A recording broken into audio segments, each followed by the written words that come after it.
Desperate, shameful, and so yesterday are just some of the sentiments echoed by prominent businessman Butterfield Jr., who has come out against the suggestion by former Premier Michael Misick that the Turks and Caicos Islands should enter into a federation with the Bahamas.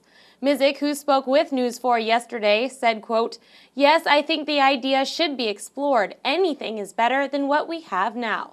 After running this story in yesterday's newscast, Butterfield sent us a response in the form of a letter, not just to the former premier, but to all the former ministers in general, describing the idea of joining the Federation of the Bahamas as disgraceful and pitiful.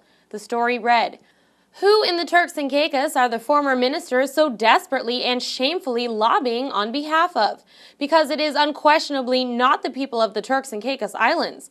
When the government ministers were flying high above the clouds a few years ago, the Commonwealth of the Bahamas and the people of the Turks and Caicos Islands were the last things on their minds. The only thing that was on their minds was the glamour of Hollywood, Monaco, the south of France.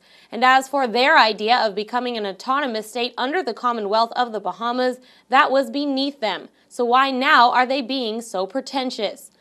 Butterfield continues on to say that the Turks and Caicos has already been in allegiance with the Bahamas since 1962 to 1973, and that the idea of joining them once again is backward thinking and not constructive. He ends his letter by stating, "Therefore, let me make it absolutely clear, in my opinion, the future of the Turks and Caicos Islands does not rest in the hands of the Commonwealth of the Bahamas.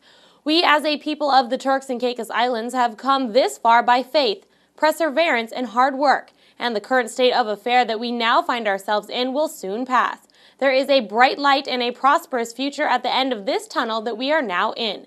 People of the Turks and Caicos Islands, the reign of the previous guards are over. Let us continue to keep the faith and stay encouraged, because you too shall soon enter into the promised land, and the Turks and Caicos Islands will once again be the envy of the Caribbean, if not the world."